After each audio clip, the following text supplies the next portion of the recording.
a red flag flying here.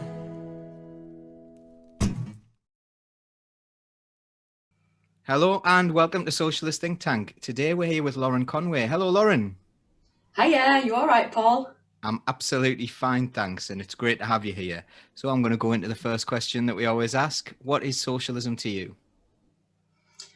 Okay, what is socialism to me? I was thinking about this earlier, and I think the knee-jerk thing for me personally is to go online and start looking for definitions of socialism, and I think that's such a restrained way to look at it. So I kind of threw all that to one side. So socialism to me is a really liberating thing where people have the freedom to decide for themselves how they spend their time, how they spend, resources, and how they relate to one another. And also, I think it's a world where people are able to fulfill their potential. And I don't mean that in like a meritocratic way. I mean it as in having the time to pursue their interests and having a good enough education to be able to, follow whichever path calls to them, and, having the resources to be able to change that. And, if there's a problem, being able to allocate their creativity into fixing that problem for themselves, for their communities, and to really better, to progress, for us to progress. So that was a really convoluted answer. A really good answer. And the thing is like a lot of people's misconceptions around socialism is it's very restrictive, and it's very much like you've got to, it's a set of rules. The government will be telling you what to do.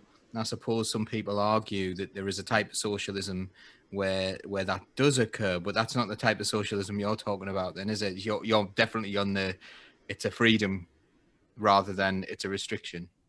Oh, 100%.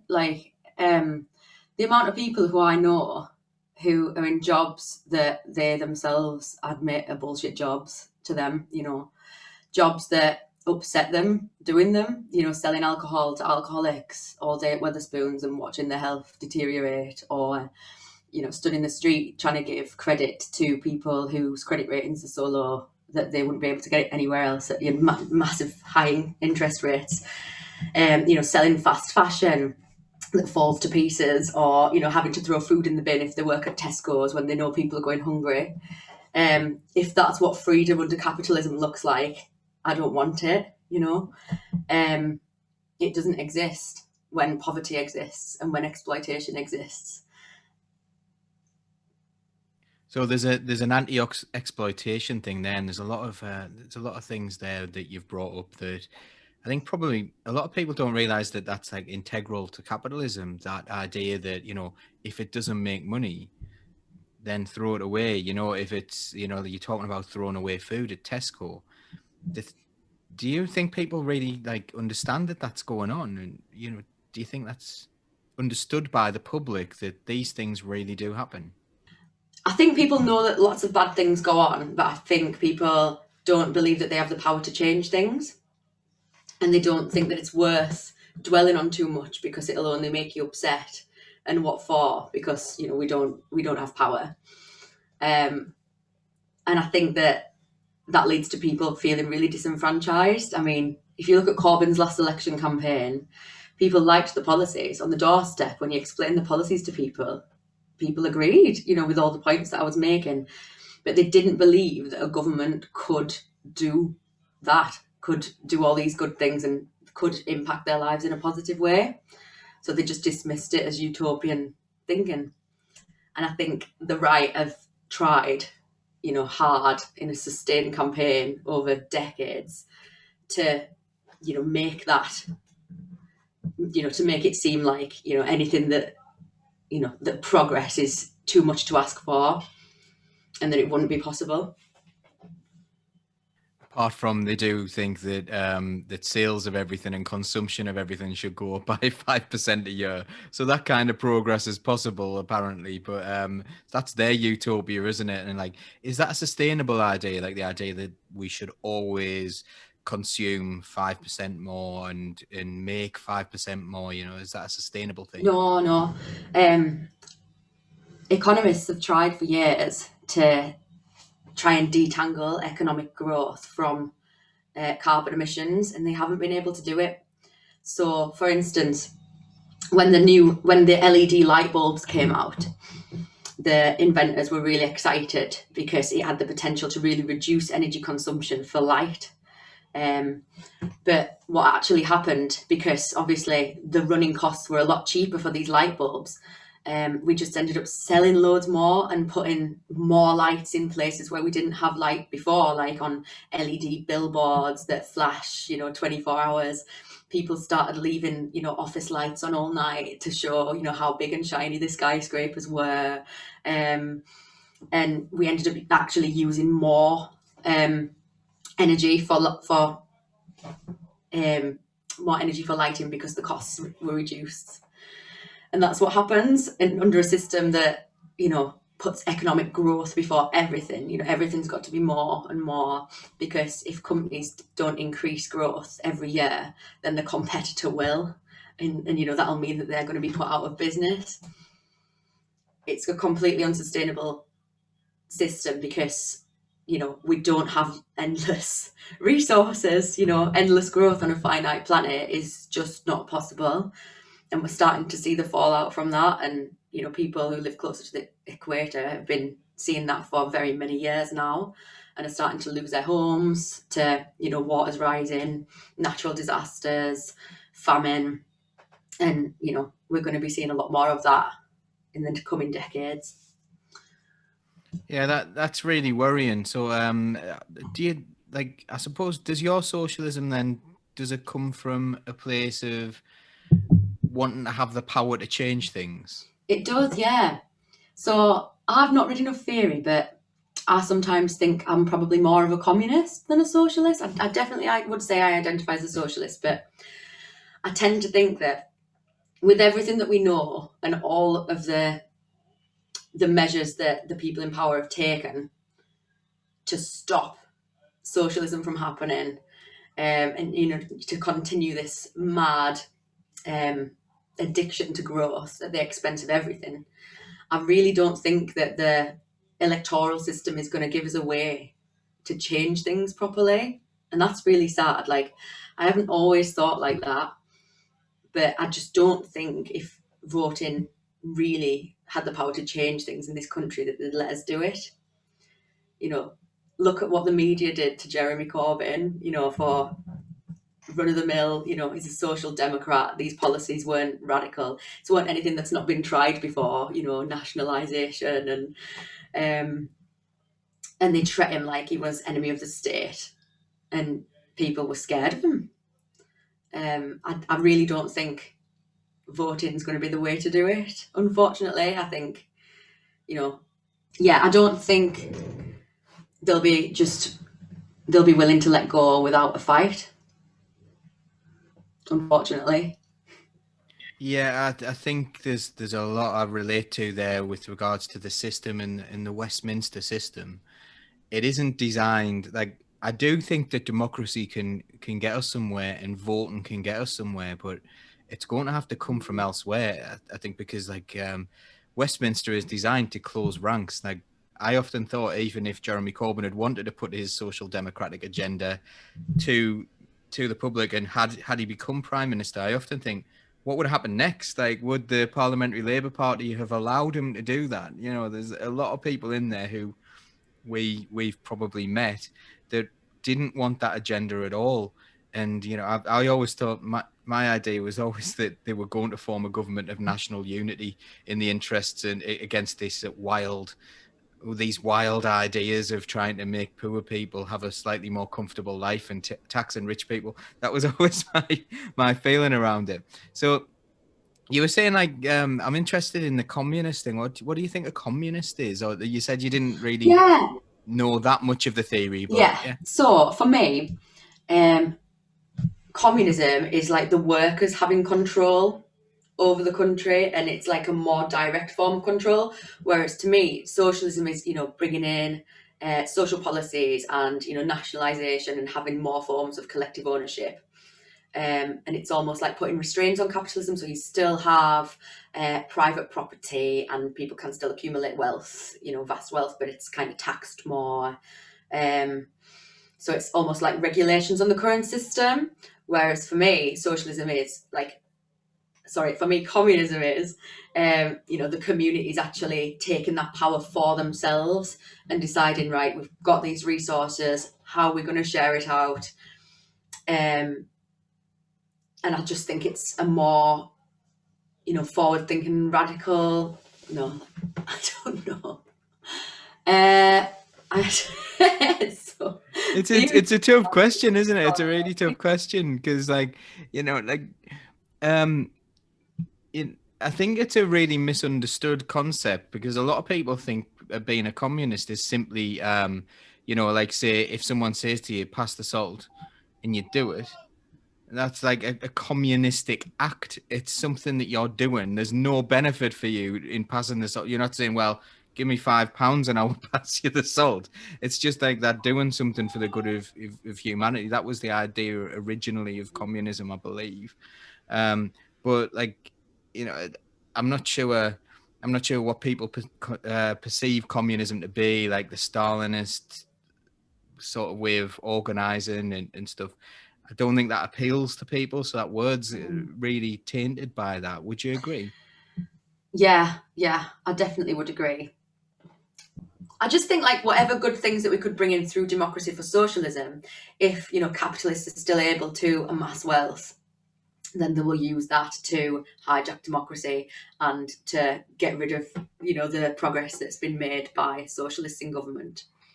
That's what I think. Right. That's a I think most people would agree with you on that one. That's really, really on point. So, have you always felt like you were a socialist? Have you always identified with that word? And you're saying now that you might be changing on that and what you define yourself as. But have you always defined yourself as that, or was that something? Did you always have those values, or have you changed over time? Oh, I've definitely changed over time. So my first exposure to politics was like a heated conversation in a family gathering, where my extended family were talking about how they're going to vote BNP as a protest vote. And I was kind of shocked because I knew that they were racist. And my response to that as a 15, 16-year-old was to go and look up some other parties. And so I tried persuading my parents to vote UKIP instead. because I agreed with their economic arguments. I didn't know anything about politics or economics or inequality. But, in my head, the more people in the country, the more the resources are going to be shared. And so the worse it's going to get for everyone, because, we're living in times of scarcity. We've had an economic crash. We need to tighten the purse strings. This must have been 2007, 8. So yeah, I've come a long way politically, but that's obviously me as a novice. Someone who doesn't know anything about politics. That argument made sense to my teenage brain. So, and also been brought up in very extremely white Barnsley with fascist upbringing, all these racist ideas around. It's this water that you swim in. So then probably around 16, I had a friend who was into the Socialist Workers' Party, and they used to organise around our college. And I think one night I was just cold. We were just hanging around on car parks as teenagers do. And so I followed them along to a meeting, and it was to watch the film Pride. Yeah, about the lesbians and gays support the miners. And I watched it, and I enjoyed the film. And then afterwards, they started having this really intense political discussion, and I just didn't have a clue what anyone was talking about. And I felt like a real imposter. And I finally plucked up the courage to ask a question. I'm like, who's Marx? What is Marx? And they kind of laughed at me, and I felt really embarrassed. And then I think afterwards, people were talking about tuition fees and education for all. And I just said, well, we've not got endless money to spend. Not everyone has to go on to university to be a doctor or a nurse. and they started like arguing at me, and then I just didn't think about politics again for like, until I was working in an office at like 20 years old, I think, probably like 4 years later. And by that point, I think I'd, had a little bit more life experience. I was working in an office in Sheffield. I'd made friends who were from who were Pakistani and black, and I think I'd done a lot of drugs, and I don't know whether that has something to do with like opening your mind a little bit to different things. And I'd travelled a little bit. And it was my job to chase unpaid tax from pensioners that particular day, and I hated that part of the job. I worked in a pensions payroll office for a big company called Aon Hewitt, who sponsor Man U. So we paid the pensions for people on like Raytheon's payroll who would have potentially helped develop the atomic bomb, like BMW footballers, but then also like coal widows. And it always seemed to be like the coal board pension where we'd have to be collecting the tax from them, that they were unpaid. It just seemed so cruel to me. And I hated doing it because these people didn't have a lot of money, and it was just an awful part of the job. And I noticed at that lunchtime, it had come out in the news that Starbucks and Boots had been evading tax. And I think because it related so much to what I was doing that day, it just set me off. And then I started to notice like other injustices. And then I would listen to MIA's music, and I figured out through listening to her experiences of growing up in Sri Lanka. I researched that, and I started to realise that, we're not the policemen of the world. We're not doing good, interventions abroad. And then I started to look into Iraq, and it just kind of started a little domino effect. And then when I came around to vote in the first general election that I could vote in, it was the 2015 election. So at the beginning of the year, I'm like, right, I need to get my head around this politics thing because I've not got a clue. And I did one of those anonymous quizzes. It's called Vote for Policies. You know it?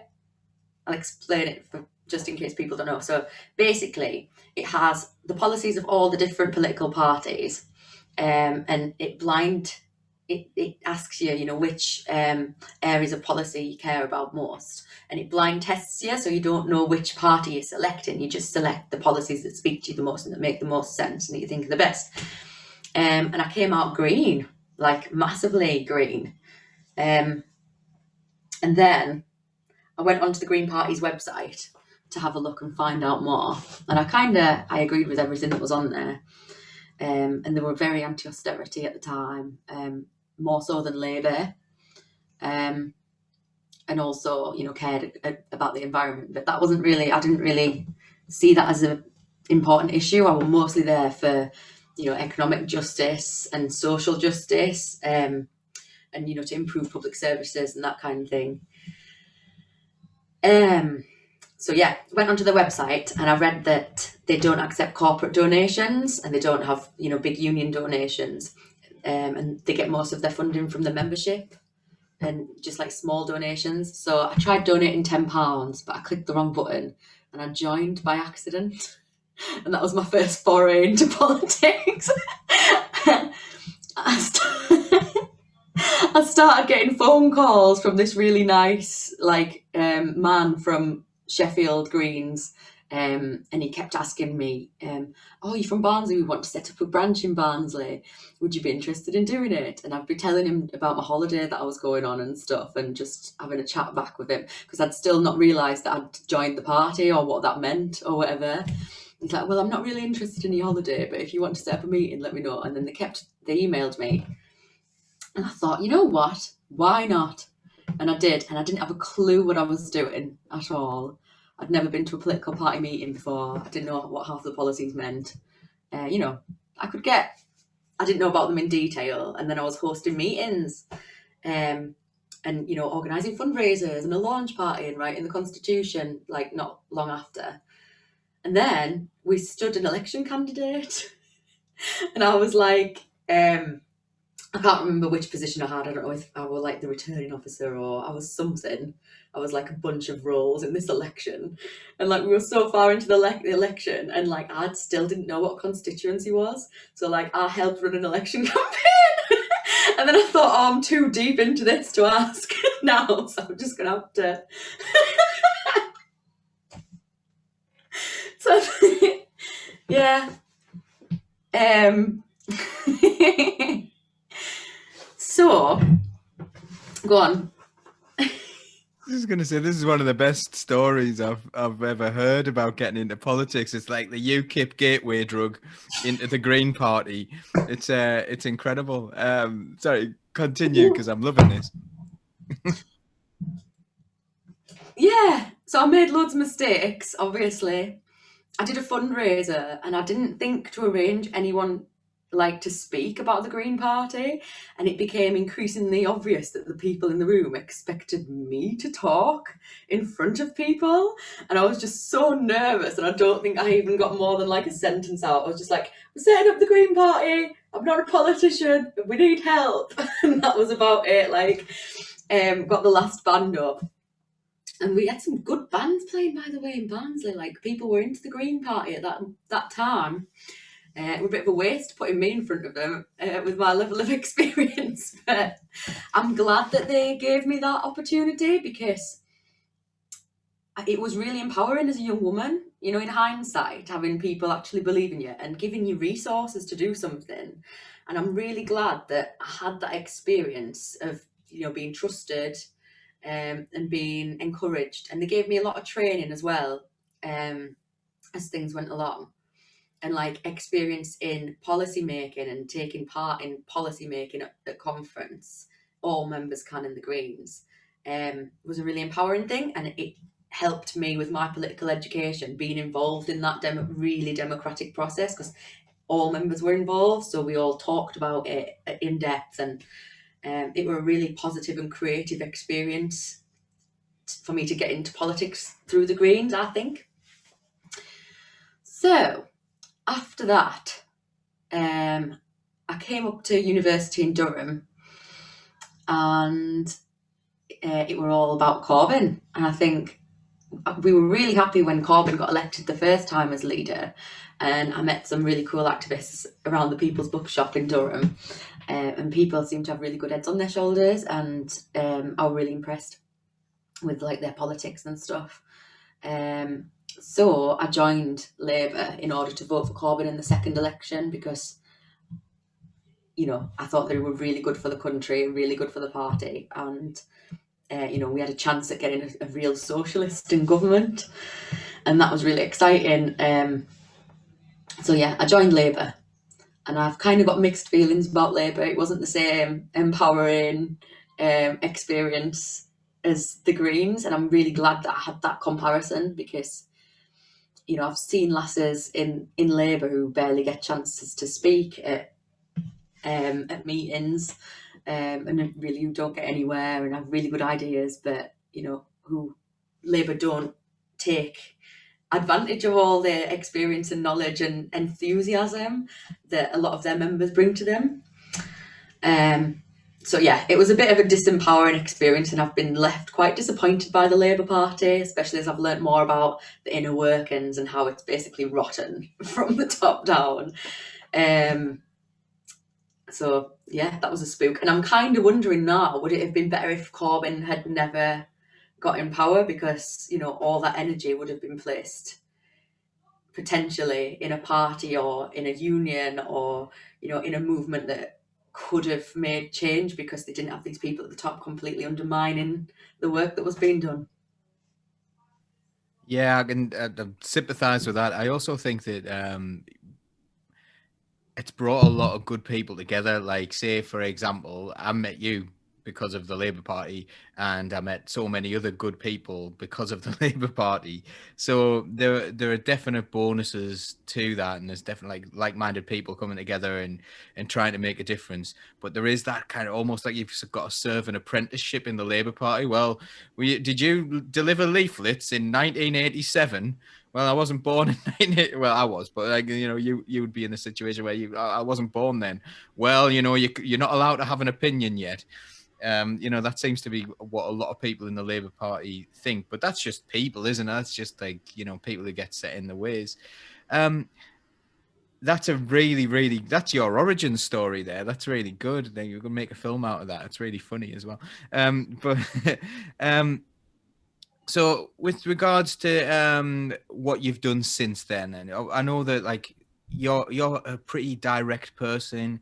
You've got really well-formed opinions, and you've taken action about that. So like, you know, I want to talk to you now a little bit about direct action and what your opinions are there. Yeah, I think I've been ready to go further than, I suppose, dissent within, you know, what the system allows electorally. I think it's been justified, you know, taking it that step further for a long time. But I found it hard to kind of get involved with these groups, and I don't know whether I throw off like, I don't know, undercover officer vibes or whatever, but every time I've tried to get involved with like a more left-wing kind of anarchist group, maybe I'm too formal. I'm like, hi, this is Lauren Conway, you know, I want to get involved with the Antifa stuff. Maybe I've just come across too green or whatever. Or maybe there's just not that many groups operating in the north. And there's a lot of more radical stuff going on down south to get involved with in terms of like class politics and green politics. So the first time like I'd seen anything that was like, right, we're going to take some risky direct action was Extinction Rebellion. And I jumped at it. I really did. Like, I'd recently found out, you know, the depths of what was going on with the climate crisis. And it's been something that's obviously been of great concern to me for a while. I learned more about it in the Greens, but then when the IPCC report was released by the UN in 2018, that really laid it out, you know, saying we need to radically change what we're doing. Otherwise, you know, by 2050, we're going to have reached a tipping point. And by 2100, if we've still not changed our trajectory, that could spell, you know, the end of civilization as we know it. And, you know, food security, we're going to start being an issue in, you know, the coming decade, you know, even more than it already is. And, you know, all these humanitarian disasters that are already happening are going to just become so much more severe. I thought, well, yeah, we need to start breaking the rules. You know, people have been in political parties trying to push for, you know, environmental policies for years and years, you know. There's been entire conferences of, you know, climate scientists set up who have been advising government, and they've done nothing about it. So there comes a point when we really do need to start causing trouble. And I would have done it for, you know, against austerity because people are dying because of that. You know, anywhere, you know, where there's unnecessary suffering or there's going to be unnecessary suffering, you know, I've been willing to take that risk for a while and to start taking more direct action. But I suppose XR was the first opportunity that I had to do it. So, like, what sort of things do you consider to be direct action? Because actually, there's, in my experience, and I know you showed me a video before at a meeting, and it was quite funny. It was something to do with people in a penguin suit or something. There was, I'm sure there was something like that, but there's like kind of a lot of humor to it as well. So just so people know, can you also explain what direct action is? So I've introduced it without any context whatsoever. Right. What is direct action? And then tell me a few examples of things that you've done. Okay, so we have like traditional forms of protests and, well, pickets, I suppose, can be direct action. Direct action is, rather than saying we do not want this thing to happen and protesting saying we do not want this thing to happen, it's actually trying to stop it from happening by either putting your body in the way or, you know, what we did, we blocked roads in London strategically to just bring the city to a halt, because to draw attention to the fact that the system, you know, as it stands is killing us, and is threatening the safety of future generations. And so it was to draw attention to that, and to demand that the government commits to carbon neutrality by 2030. So I ended up dressed up as a dodo. We did it in a really artistic way. So we had like a boat. We had 5 locations in London that were blocked. One of them had a big multicoloured like pink sailboat that you might have recognised. And we were outside Westminster, blocking the roundabout there. It was really exciting. But yeah, we all just took the decision that we were happy to get arrested, and we took arrest training. Not everyone, like there were lots of people who decided they weren't arrestable and just went to support. But yeah, I ended up in a dodo outfit, holding a sign that said, don't just sit there, do something. I was just sat in the road, singing songs with these like lovely nanas from Lancashire, and some women from Yorkshire who'd been like old women who'd been crocheting like hats made out of bees and teaching us all these like really cute climate songs all day. And then like loads of people of all ages from Scotland and the north. We were all kind of like in regions. And the police came and they were pulling us out one by one to try and clear the street. And I was singing, I've got quite a big gob. And because I was like dressed up and I was singing, people were kind of like drawn in and were filming with their phones, passers by. And we had like drums and a choir and everything like that. And because it was like a bit of a spectacle, one of the police officers went, "Get the duck girl." And they moved in to come and get me. And they were trying to tell me, "Look, you're going to hurt the women next to you. They're old.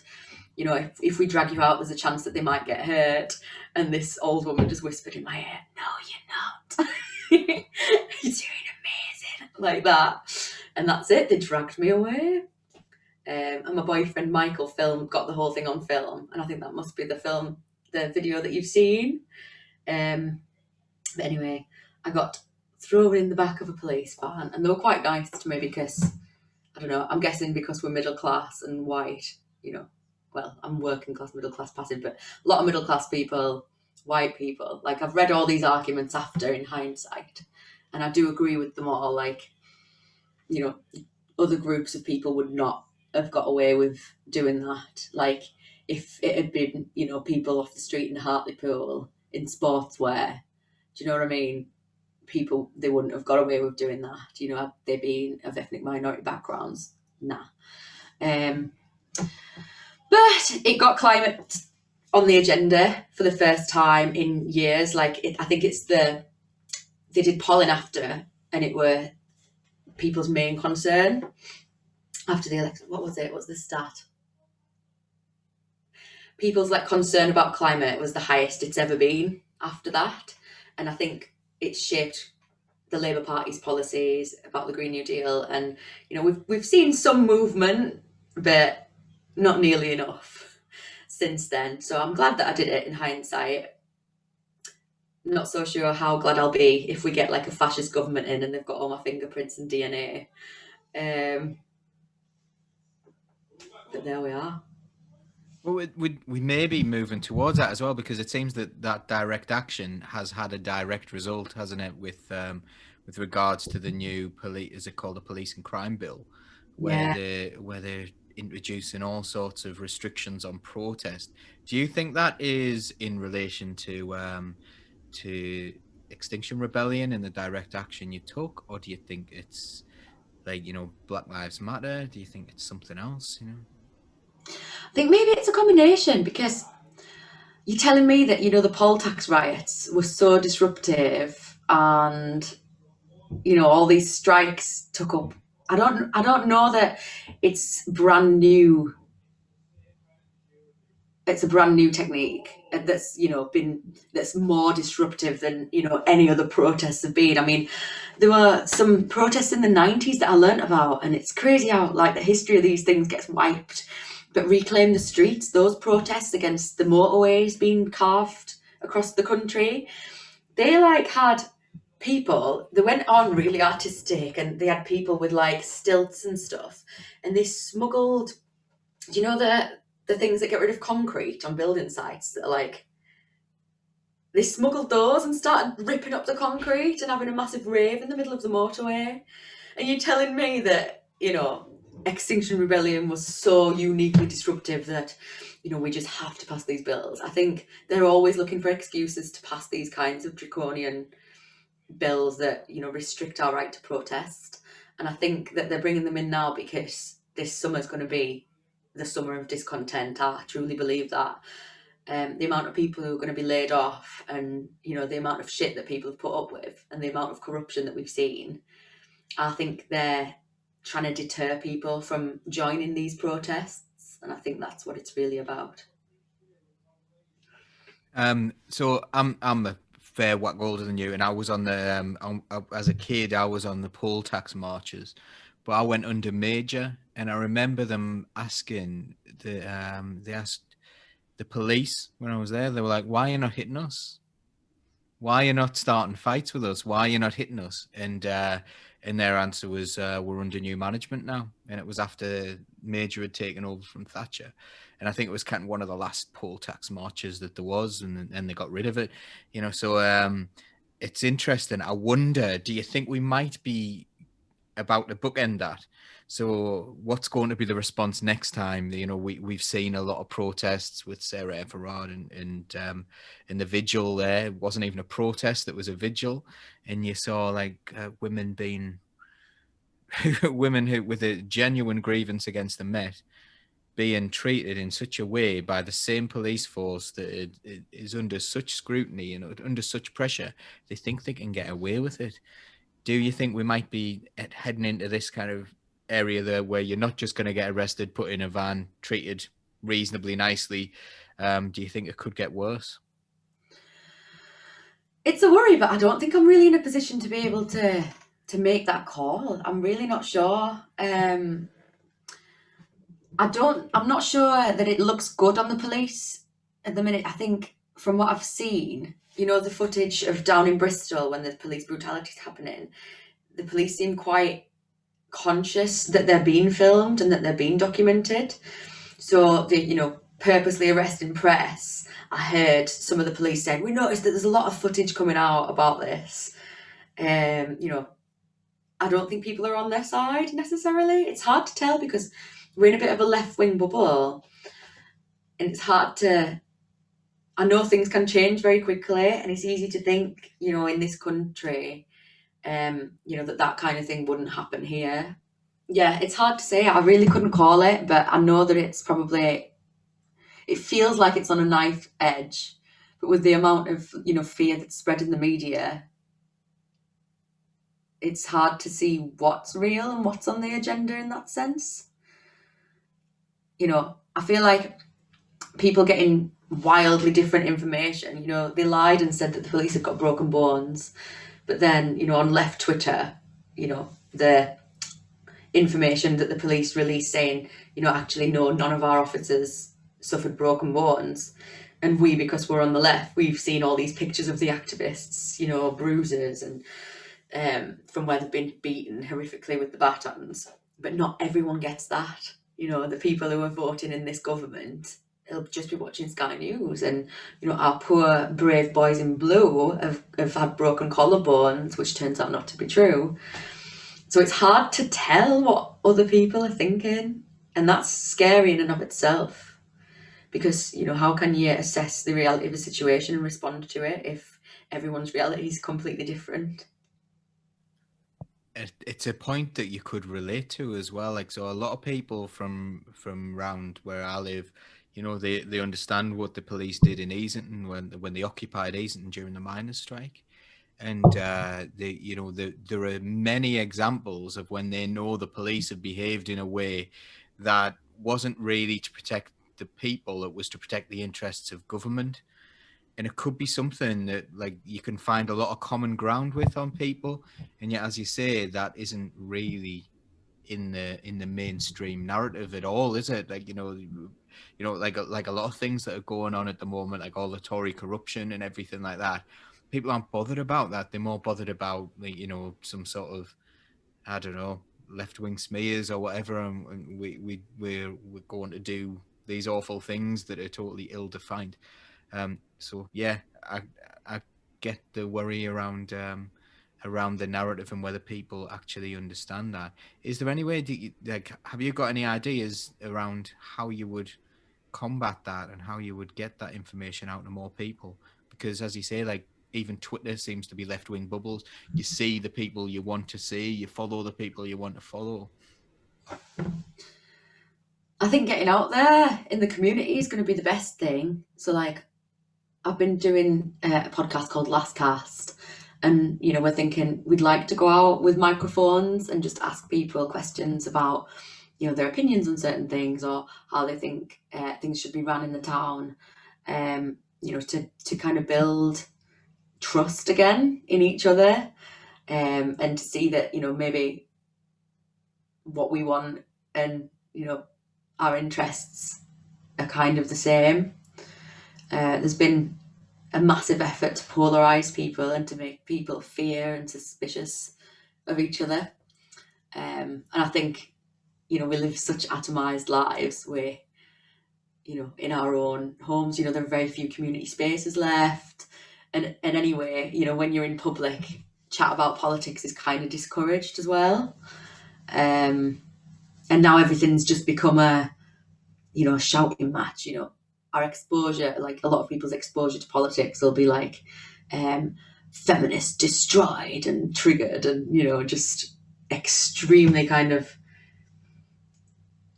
well, not violent, but aggressive disagreement, and you've got to choose your camp, and you're going to destroy each other, and it's not really conducive to having a proper nice discussion about politics, and to get people involved. It's not inviting. It's made out to be like a gladiators arena. So I think getting out and having conversations with people is probably going to be the way to do it, and also showing people what your politics is, not by talking and telling them, but by showing them what it is. So mutual aid, just fixing problems in your community. At the minute I'm trying to set up in Hartlepool, because they've got one in Newcastle, food sharing out of phone boxes. Literally the concept is, if you've got food, you put it in there, and if you want food, you take it out. So that's a better way of showing people how socialism would work. Imagine if we had more resources to share together, than talking to them at election time on the doorstep. Until you give people something or show people how it works, you could just be any of the other crazy street preachers. Do you know what I mean? Leading by example.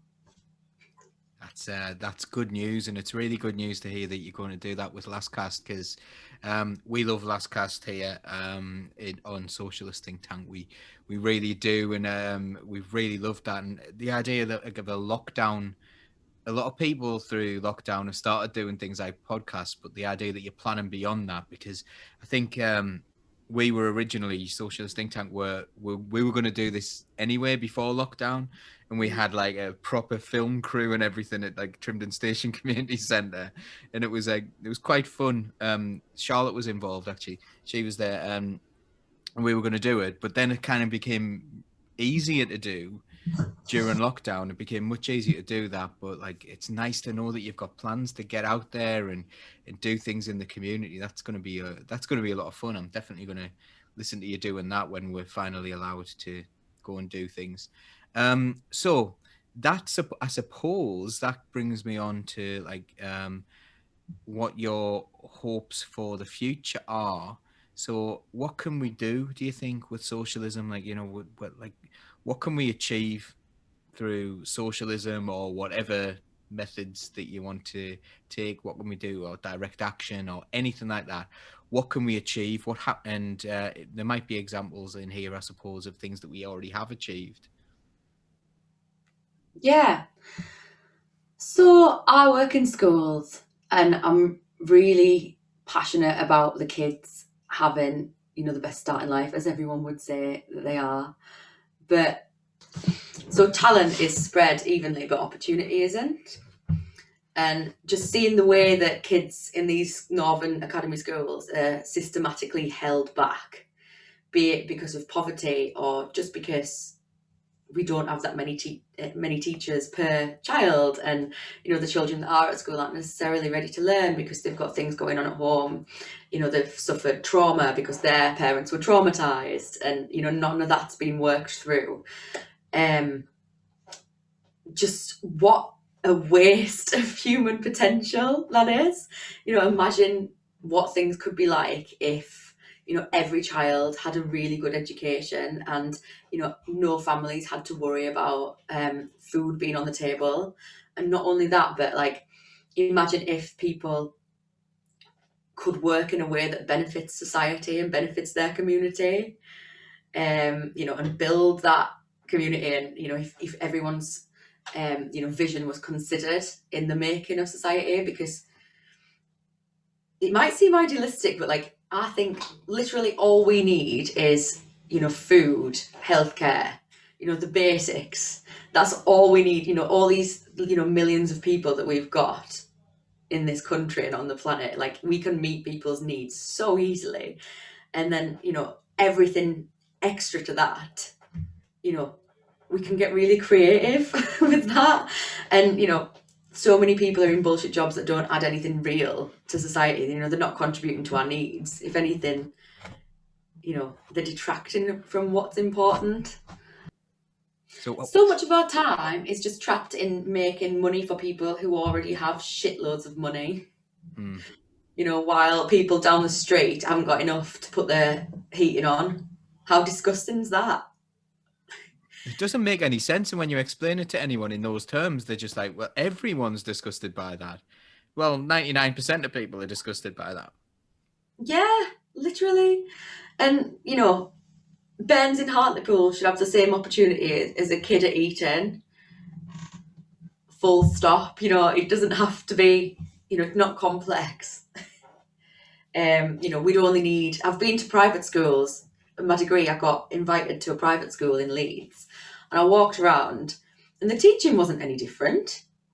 Like, I've seen better teachers in state schools than I did in that private school. But the difference was there were only 12 kids in the class, and all of those kids, like, emotional needs and basic needs were completely met. They were getting healthy food, nice, warm, safe bed, and people there to take care of them. And then they had all these extracurricular activities that aren't going to break the bank to allow all children to have it. They had a swimming pool, they had like an estate that they could go run in the woods, and sports after school. And if you compare what kids in private schools achieve versus what kids in state schools achieve, it's not unthinkable that we could provide that to every child.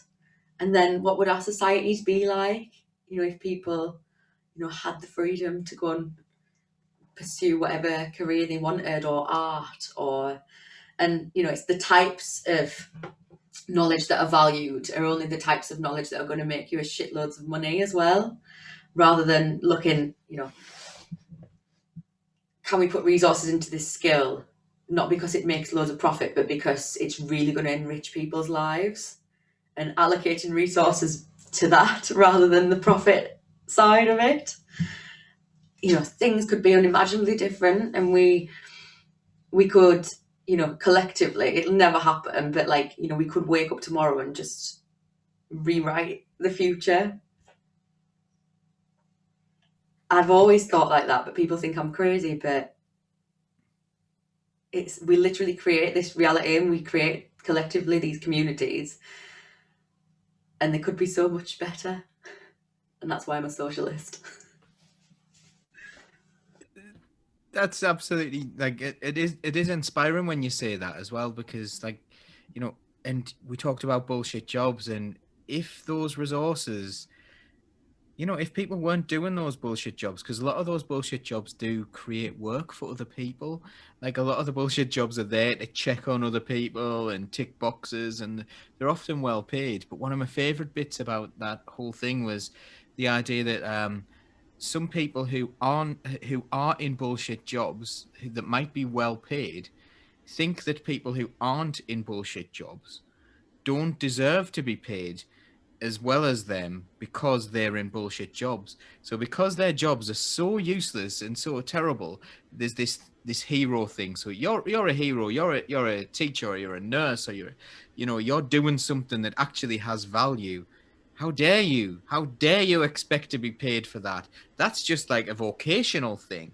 And there's that attitude as well from these people who producing absolutely nothing, and then really resentful of other people who do and think they shouldn't be That's paid. really interesting because it kind of links into there's some eco-feminist writers, and they argue that because women have carried out social reproductive work for free for hundreds and hundreds of years, that women shouldn't be paid for that. They should just carry it out because it makes them feel good and it's their purpose in life, and it's not real work because you enjoy it and you get something out of it. You get to see the fruits of your labor and it's satisfying, and that's all you need to get through life.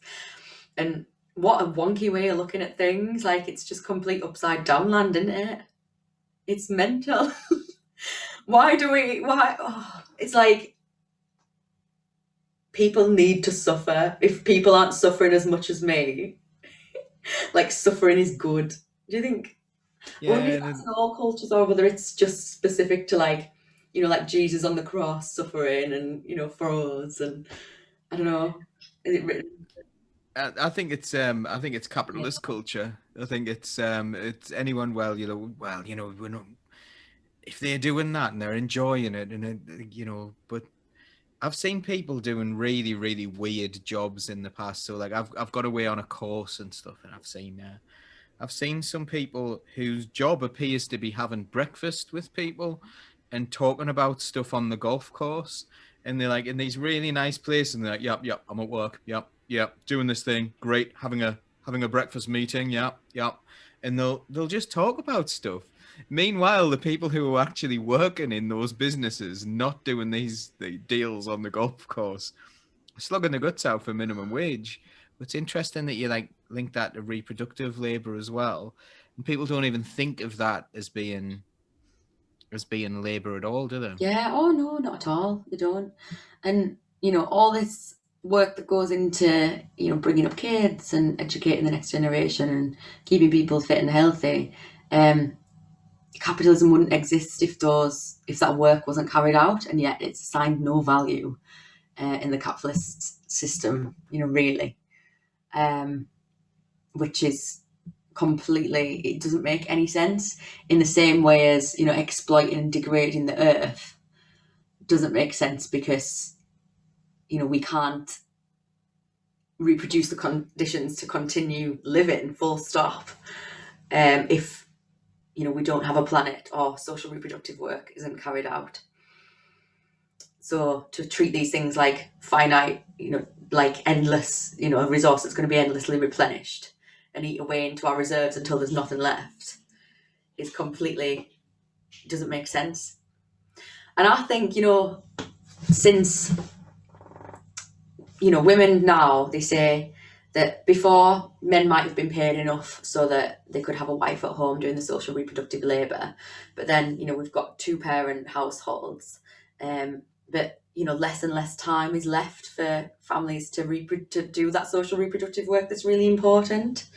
And then you see child mental health is suffering, and everyone's mental health is suffering, really. And I do think that we need to assign real value and pay parents to parent enough so that they can take time off to actually take care of themselves and their children, because people are just working way too hard, and for what? Just to make people richer at the expense of everything, basically. The thing is, like, people working all the time to generate all this surplus profit and to keep growing the economy, we're literally killing ourselves, and we're accelerating our way to this destruction. Yeah, it's such a worry that like we're in this system. So I suppose that's what like socialism needs to combat, doesn't it? Rather than having this system that is always about like more and more wealth and more greed, and then it's something different. And surely that must be attractive to people, the idea that we can do something entirely different, like, in the I think it was Keynes who predicted that by now we'd be on a 3-day working week maximum. And the idea, but we're working more than ever, like the people have never worked hourly as much as we do now, and yet there are still people unemployed, and yet there are people in bullshit jobs, and we've got robots, and you know a lot of the work we do is pointless, and there's still plenty of socially productive work to do. So like, how do you think socialism would deliver that? Like, is it possible for socialism to deliver just something better than we have now? Of course, it'd be it'd be hard not to, really, with how much inequality and injustice there is in the world. But definitely paying people to do jobs that have a clear benefit to society and cutting off the excess that's not needed, that's only function is there to generate more money for the already wealthy. We could get rid of those jobs straight away. So like jobs in finance and jobs. I've got loads of friends who work in a call centre in Barnsley, and it's their job to pester nanans to give money to charities. And like, one of my friends really were upset doing it because you get these women on your list who were clearly poor, and you'd ask them for £20, and then like the next day you had to ring them up and ask them for £15, and give them this.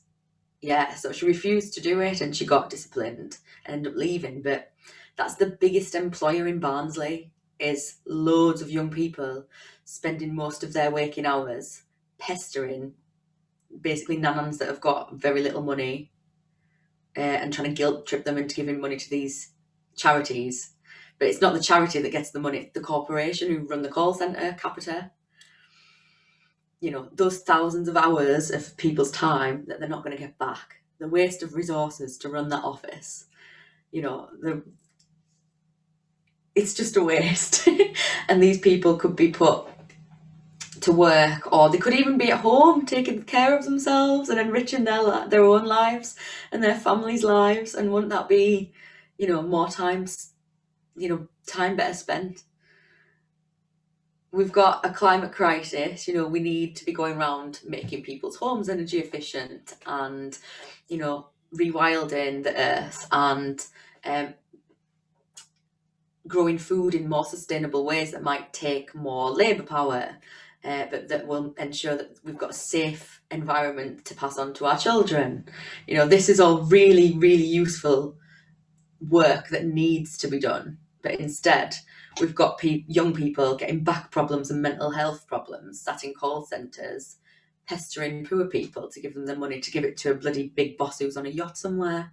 Why? Exactly. I think that's a really good point to end on. You've been absolutely incredible, Lauren. So thank you so much for doing this. And I bet you that loads of people will now want to listen to Last Cast, because they'll get to hear a lot more of you on there and different opinions that you have. So on behalf of Socialist Think Tank, thank you so much. And anything final to say? No, thank you so much for having me. Like, it's really nice to make this space to think about what we want the world to be like, and it's got me thinking. So yeah, cheers. Keep the red flag flying here.